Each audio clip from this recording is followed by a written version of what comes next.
Hi friends, అందరికీ నమస్కారం అండి. తెలంగాణలో ఇందిరమ్మ ఇళ్ళకి సంబంధించి లిస్ట్ అనేది ఓపెన్ అయిందండి.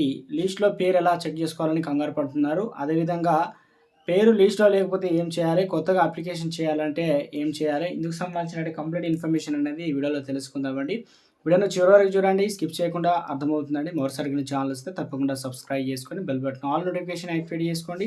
చూస్తున్నారు కానీ లైక్ చేయడం మర్చిపోతున్నారండి. దయచేసి లైక్ చేయండి. ఇళ్ళకి సంబంధించి మనకు ఏదైతే మీ మొబైల్‌లో ఈజీగా చెక్ చేసుకోవచ్చనమాట. ఏ రకంగా అంటే మీరు గూగుల్ క్రోమ్ అయితే ఓపెన్ చేయండి. చేసిన తర్వాత ఇందిరమ్మ ఇండ్లు అని టైప్ చేయండి. టైప్ చేసిన వెంటనే వెబ్సైట్ అయితే వస్తుందండి. ఈ వెబ్సైట్ సంబంధించి ఇక్కడ కనిపిస్తుంది కదా!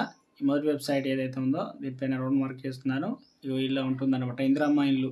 సో ఈ వెబ్సైట్‌లో అనేది పైన దానిపై ట్యాప్ చేయండి. ట్యాప్ చేసిన వెంటనే అఫీషియల్ వెబ్సైట్‌కి అయితే తీసుకెళ్తుందన్నమాట. మనకు రీడైరెక్ట్ అయ్యి. సో ఇక్కడ చూసుకోవచ్చు మనం.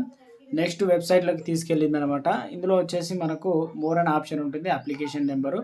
సో ఇక్కడ మనకు కనిపిస్తుంది కదా! అంటే మనము ఏ రకంగా అంటే మొబైల్ నెంబర్‌తో గానీ, లేదంటే ఆధార్ కార్డ్ నెంబరు, అదేవిధంగా అప్లికేషన్ ఐడీ, మన దగ్గర రేషన్ కార్డ్ నెంబరు వీటిలో ఏదన్నా ఒక దాంతోని సెలెక్ట్ చేసుకొని మనము ఏదైతే నా మొబైల్ నెంబర్ అంటే అప్పుడు ప్రజాపాలనలో నెంబర్ ఇస్తే ఆ నెంబర్ ఆధారంగా వస్తుంది. ఆధార్ కార్డ్ అంటే అందరికి ఉంటుంది కాబట్టి అందరూ తప్పనిసరిగా ఆధార్ కార్డ్‌తోనే వస్తుంది. అప్లికేషన్ ఐడీ చాలా మందికైతే ఉండదు. ఇక రేషన్ కార్డ్ సంబంధించి ఇక్కడ మనకు మొత్తం మీద అయితే నేను మొబైల్ నెంబర్ ద్వారా ఇస్తున్నానండి. సో ఇక్కడ గో టు అని చేయడంతో మనకు లిస్ట్ అనేది రిలీజ్ కావడం జరుగుతుందనమాట. సో ఇలా లిస్ట్ అయితే ఓపెన్ అవుతుందండి. ఇటీవల కాలంలో గ్రామ సభలు నిర్వహించారు కదా! అయితే ఇందులో ఒక లిస్ట్ అయితే వచ్చింది. ఫైనల్ లిస్ట్ కాదని చెప్పడం జరిగింది కదా! అయితే ఆ లిస్ట్ ప్రకారమే మనకు ప్రస్తుతానికి ఏం చేశారంటే మండలానికి సంబంధించి ఒక గ్రామాన్ని సెలెక్ట్ చేసి 4 పథకాలు అయితే అమలు చేశారనమాట, ఇచ్చారు. అయితే 602 గ్రామాలు ఇచ్చారనమాట.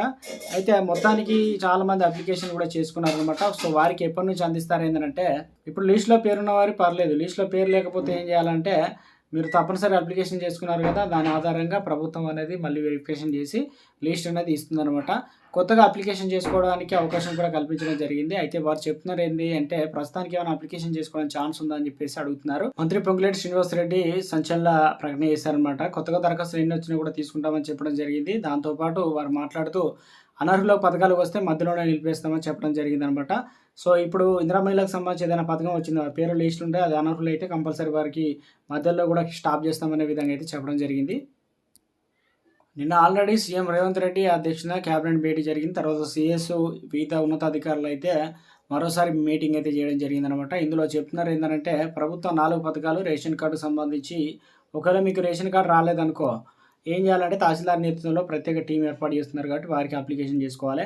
సో ఇందిరమ్మ ఇల్లు ఒకవేళ మీకు పేరు కనుక రాకపోయినా కొత్తగా అప్లికేషన్ చేసుకోవాలన్నా ఎంపీడీఓకి అయితే ఇవ్వాలి. వారే చూసుకుంటారు. రైతు భరోసా రాకపోతే వ్యవసాయ అధికారులని ఏఈఓను సంప్రదించాలి. డిప్యూటీ తహసీల్దారు లేదా రెవెన్యూ ఇన్స్పెక్టరు. ఇక ఇందిరమ్మ ఆత్మీయ భరోసా మీకు కనుక రూ. 6,000 ఖాతాలో జమ కాకపోతే ఉపాధి హామీ పథకం ఫీల్డ్ ఆఫీసర్ ఉంటారు. అదేవిధంగా ఏపీఓ టీములు అయితే ఉంటాయన్నమాట. వారైతే పర్యవేక్షణిస్తారు కాబట్టి సో ఇది ప్రస్తుతం ఉన్నటువంటి మనకు లిస్ట్ అనేది ఎలా వస్తుంది ఏంటంటే ప్రభుత్వం చెప్పింది ఇందిరమ్మ ఇళ్ళకి సంబంధించి. సో ఫైనల్‌గా ప్రభుత్వం ఫిబ్రవరి నుంచి మార్చి 31 వరకు అయితే ఉండబోతున్నట్లు మళ్ళీ ఒకసారి సర్వే అయితే ఉండబోతుందని చెప్పారు కాబట్టి కొన్ని లిస్ట్ అనేది కొన్ని గ్రామాల్లో రేపటి నుంచి రిలీజ్ అయ్యే అవకాశాలు ఎక్కువగా ఉన్నట్టు తెలుస్తుందనమాట. సో ఒకవేళ మీ వీడియో చూస్తున్న వారు ఇది ప్రాజెక్ట్ కింద మీకు ఇల్లు గానీ ఏమైనా వచ్చినట్లయితే తప్పనిసరిగా కింద కామెంట్ సెక్షన్‌లో కామెంట్ చేయండి. ఇది ప్రస్తుతం ఉన్నటువంటి లేటెస్ట్